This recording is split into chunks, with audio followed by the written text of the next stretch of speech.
नमस्कार दोस्तों, property expert के इस नए वीडियो में आप सभी का स्वागत है। प्रॉपर्टी से रिलेटेड कोई भी प्रॉब्लम का सोल्यूशन पाने के लिए प्रॉपर्टी एक्सपर्ट को जरूर सब्सक्राइब करें। एग्रीमेंट ऑफ सेल होता क्या है? पहली बात तो ये एग्रीमेंट जो होता है सेल डीड से काफी अलग होता है। ये सेल डीड साइन होने से पहले होता है। इसमें सारे के सारे टर्म्स एंड कंडीशंस लिखी जाती है कि सेल डीड किस हिसाब से होगी, क्या पेमेंट होगी, क्या पेमेंट शेड्यूल होगा। तो इस एग्रीमेंट के अंदर क्या क्या टर्म्स एंड कंडीशंस लिखी जाती है वो हम समझेंगे।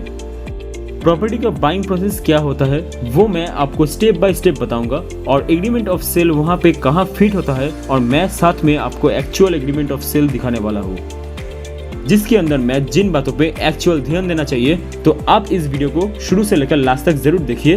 तो चलते हैं सीधा मेरी कंप्यूटर स्क्रीन पे। तो एग्रीमेंट फॉर सेल समझने के लिए पहले हम प्रॉपर्टी सेलिंग और बाइंग प्रोसेस देख लेते हैं कि किस तरह से प्रॉपर्टी खरीदी या बेची जाती है। तो मान लीजिए ये एक प्रॉपर्टी है जिसको आप खरीदना चाह रहे हो और सेलर इसको बेचना चाहता है जो इसका ओनर है। तो ये है agreement for sale. Next step आ जाती है एग्रीमेंट फॉर सेल क्या होता है। इसके अंदर सारी की सारी टर्म्स एंड कंडीशंस लिखी जाती है कि किस तरीके से ये सेल होगी, कि किस तरीके से क्या क्या राइट्स है सेलर के, और क्या बायर और क्या डिफॉल्ट पेमेंट हो सकती है, और किस तरीके की क्लोजेस होंगे अगर कोई बायर भी डिफॉल्ट करता है, कोई सेलर डिफॉल्ट करता है, तो उसके बारे में भी हम डिटेल्स में देखेंगे। तो जब आप एक एग्रीमेंट फॉर सेल एग्जीक्यूट करते हैं तो उसके बाद उसको नोटराइज कराना होता है किसी भी नोटरी से, और साथ ही में एग्रीमेंट टू सेल के अंदर पेमेंट शेड्यूल भी लिखा जाता है कि किस तरीके से पेमेंट होगी, और जब पेमेंट कंप्लीट हो जाती है उसके बाद सेल डीड एग्जीक्यूट होती है।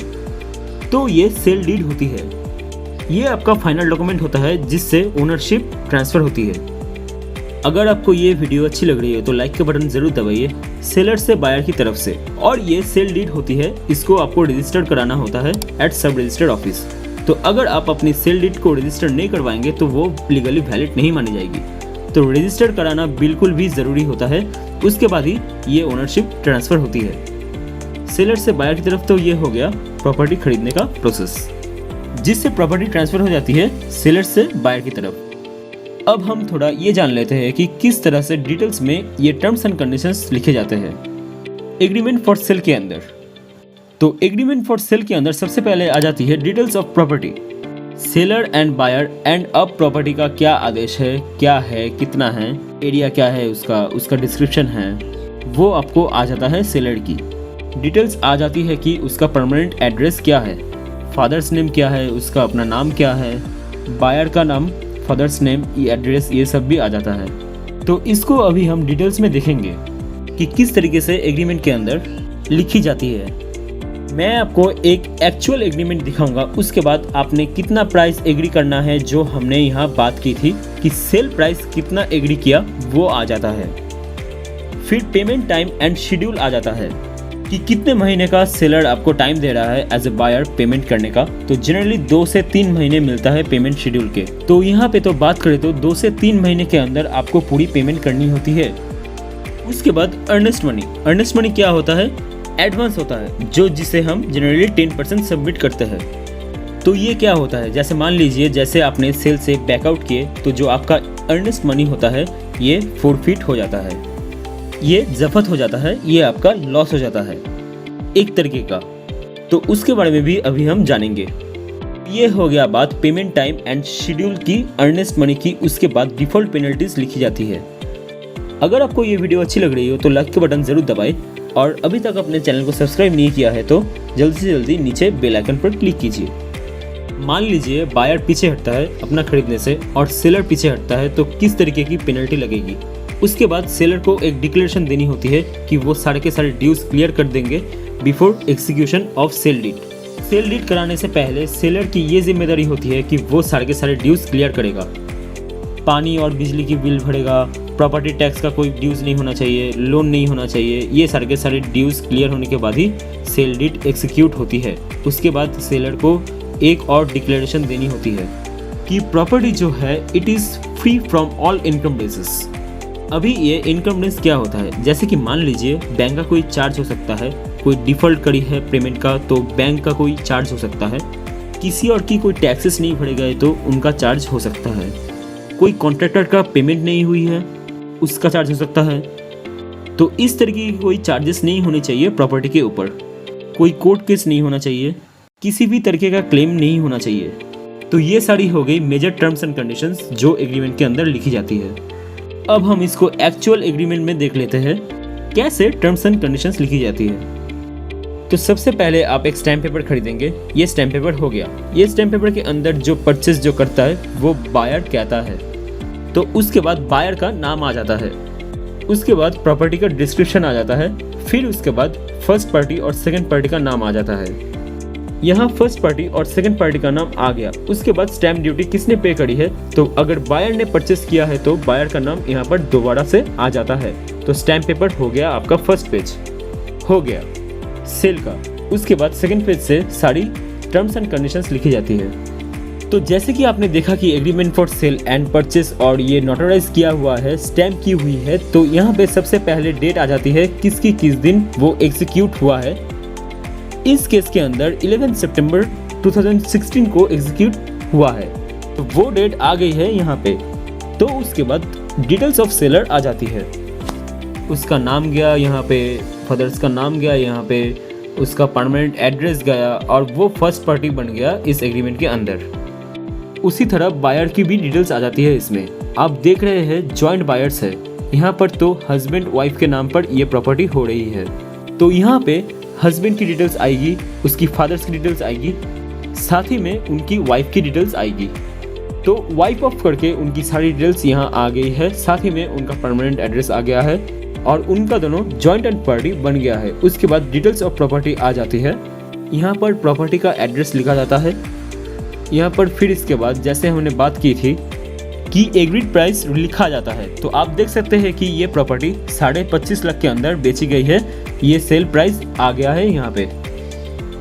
फिर साथ ही में इंटरेस्ट मनी आ जाता है जो जनरली 10% होता है। हाँ, थोड़ा सा ज़्यादा दिया गया है क्योंकि उसका 10% 2.5 लाख होता है।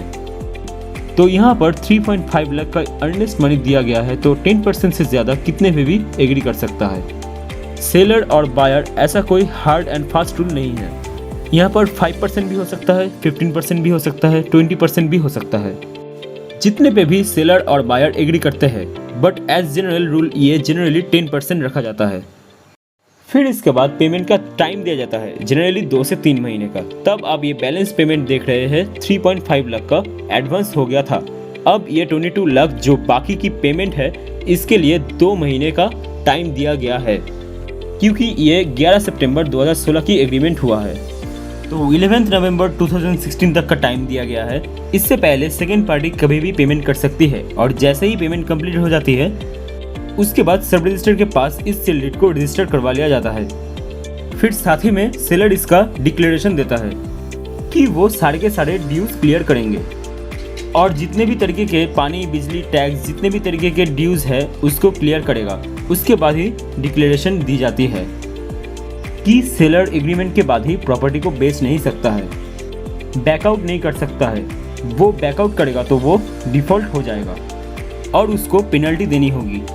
वो भी हम देख लेते हैं कि किस तरीके से पेनल्टी डिसाइड होती है, वो भी डिसाइड लिखा जाता है। तो यहाँ पे हो गई पेनल्टी की बात। ये यहाँ पर बायर्स और सेलर की पेनल्टी लिखी गई है। इस केस के अंदर देख सकते हैं, मान लीजिए सेलर पीछे हट रहा है अपनी सेल करने से उस प्रॉपर्टी को, तो he is liable to pay the purchaser the double amount of the earnest money. तो जितना उसे अर्निएस्ट मनी लिया, मान लीजिए उसने 10% लिया सेल प्राइस का, तो उसे डबल अमाउंट उसको देना होगा, मतलब उसको 20% देना होगा। मतलब अर्नेस्ट मनी का 10% तो उसका बायर से जो लिया था वो उसको वापस करना होगा। उसे एडिशनल 10% भी देना होगा एज अ पेनल्टी। सिमिलरली अगर बायर पीछे हटता है, तो जैसे कि यहाँ पे लिखा हुआ है, अगर बायर पीछे हटता है, ट्रांजैक्शन करने से पीछे हटता है, तो उस केस में उसका अर्नेस्ट फोरफिट हो जाएगा, जब्त हो जाएगा और जिसका उनसे 10% दिया था वो उसको वापस नहीं मिलेगा। तो इस तरीके से पेनल्टी रखी जाती है कि वो दोनों एग्रीमेंट पर इंश्योर हो सकेंगे कि वो दोनों के दोनों कायम रहेंगे और सेल के पीछे कोई नहीं हटेगा।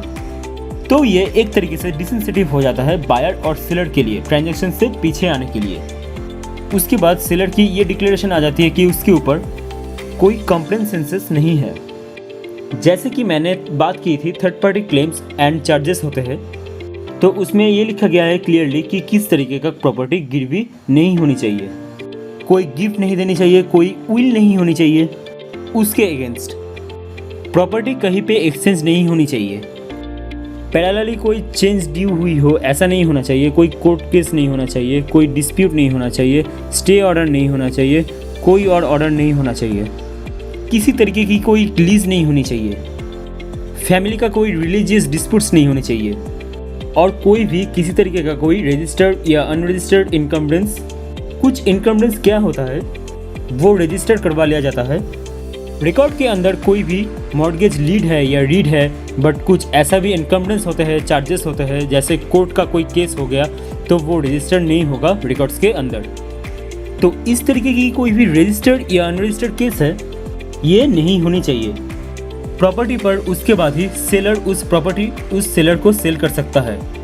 उसके बाद कुछ जनरल क्लोजेस लिखे जाते हैं डॉक्यूमेंट के अंदर, जैसे कि सेलर जो है ओरिजिनल डॉक्यूमेंट हैंडओवर कर देगा सारे के सारे बायर को जब सेल डीड एग्जीक्यूट हो जाती है, और साथ ही बायर जो है वो उसके पास पूरा का पूरा राइट आ जाएगा फर्दर उसको सेल करने के लिए, ट्रांसफ़र करने के लिए। उसके बाद सारे के सारे ओनरशिप राइट्स आ जाएंगे। फिर ये क्लियर हो गया कि ये इरिवोकेबल है, ये पीछे नहीं हट सकता है। उसके बाद दोनों बायर और सेलर ने एग्रीमेंट पे इस कंडीशन पर एग्री कर लिया है। उसके बाद दो विटनेस की साइन हो जाते हैं। यहाँ पर फर्स्ट पार्टी और सेकंड पार्टी बायर और सेलर के साइन हो जाते हैं यहाँ पर, और साथ में नोटराइज हो जाता है और अटेस्ट हो जाता है। तो आई थिंक मैंने सारे मेजर पॉइंट्स कवर कर लिए हैं एग्रीमेंट फॉर सेल के अंदर क्या क्या लिखा जाता है, और मैंने आपको एक्चुअल एग्रीमेंट भी दिखा दिया है। तो आई थिंक आपको एग्रीमेंट फॉर सेल एग्जीक्यूट करने में कोई दिक्कत नहीं होगी। और इसके बाद मैंने सेल डीड का भी वीडियो बना रखा है। तो सेल डीड किस तरह से एग्जीक्यूट की जाती है, किस तरीके से प्रिकॉशंस लेना चाहिए, आपको वो सारा मैंने कवर किया है। तो वो वाला आप मेरा वीडियो देख सकते हैं। तो इस वीडियो में बस इतना ही। दोस्तों, उम्मीद है ये इन्फॉर्मेशन आपके लिए हेल्पफुल साबित होगी। आज इतना ही, मिलते हैं अगली वीडियो में। तब तक के लिए अलविदा। अगर आपको ये वीडियो पसंद आई then please like, share and subscribe our channel Property Expert and be with us. If anyone wants to buy or take property on rent, then you can fill the form given below in the description. Thank you.